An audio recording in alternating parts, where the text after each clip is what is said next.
The Breakfast Club, bitches. All right, Charlamagne, please tell me, why was I your donkey of the day?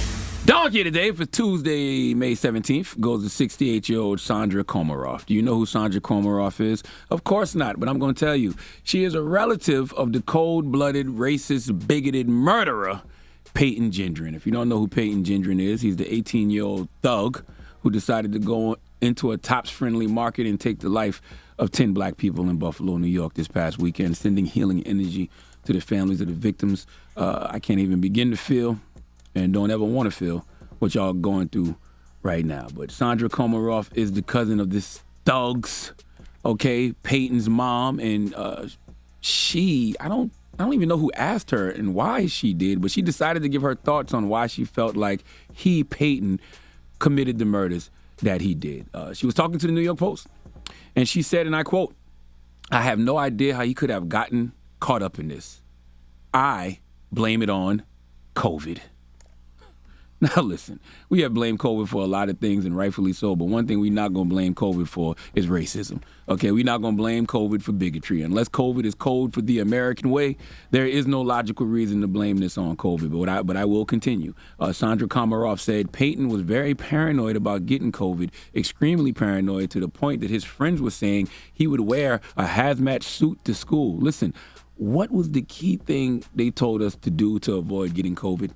What was the reason all of us was in the house quarantining, working from home? Why did Zoom get so popular? 2 words, 5 syllables, social distancing, okay, which means to avoid people. And if you do get near people, stay 6 feet away. Going to a supermarket to randomly kill black people is not social distancing. In fact, if you were really scared of COVID and stayed your ass home, then those beautiful people who were killed in Top Supermarket would be alive today. Okay, Sandra, his mama's cousin, continued and said Peyton got COVID a few weeks ago. He went to a family function with a respirator mask on, and he totally wasn't going to get COVID, and then he got COVID. I know what y'all thinking. All the people who passed the COVID didn't take the right one out. I know. Okay, Sandra, his mama's cousin, said they were vaxxed to the max. That's her exact words. That's really what she said. And I don't know if it was a bad case. I just know he caught it. She is stressing that he bought into the fear of COVID. She is claiming that isolation and paranoia over COVID could have caused him to commit this massacre. Let me tell you something.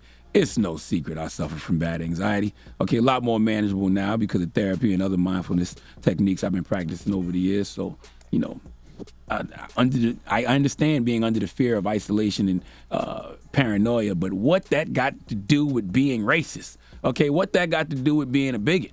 All right, his mama cousin said that's the only way to say it. And when you're home all day on the internet, you're missing out on human contact.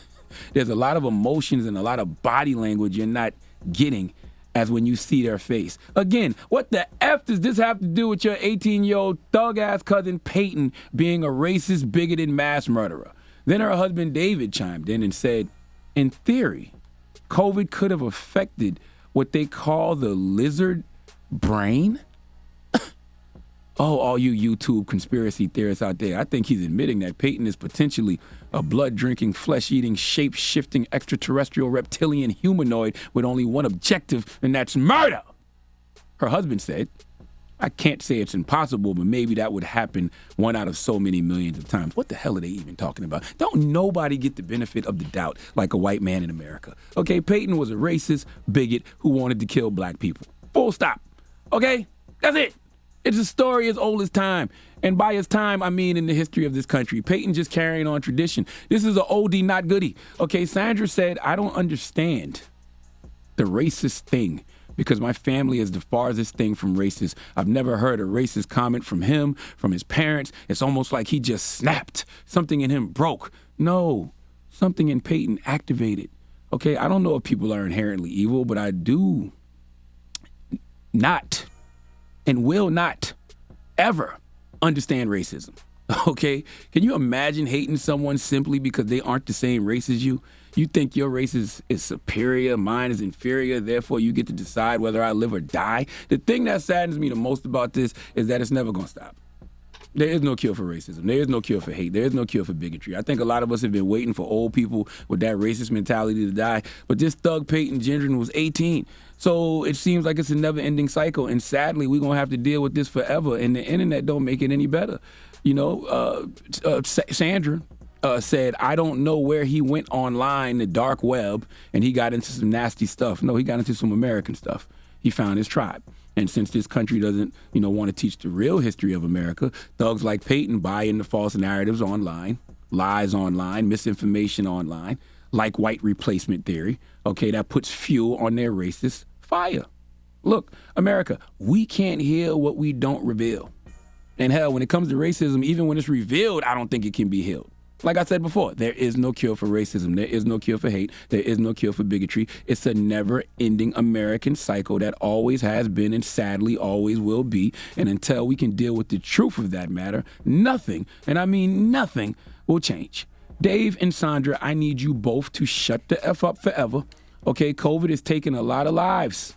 But as far as I know, it hasn't caused anyone to take them. Okay, isolation and paranoia has caused people during COVID to take their own life. But isolation and paranoia, as far as I know, hasn't caused anyone to take other people's lives. Okay, there is only one disease that caused your murderous, thug-ass, bigoted-ass relative Peyton to do what he did, and that disease is racism. In the words of Albert Einstein, racism is America's greatest disease. Racism is a disease of the white man. End quote. And sadly, I don't think it's a cure for it. Please give Sandra and David Komaroff. Matter of fact, let Kathy Griffin give Sandra and David Komaroff the biggest hee-haw. Please give this giant jar of mayo the biggest hee-haw. All right. And I don't even know if Albert Einstein said that quote. That's who the quote is attributed to, but I like the quote. Okay.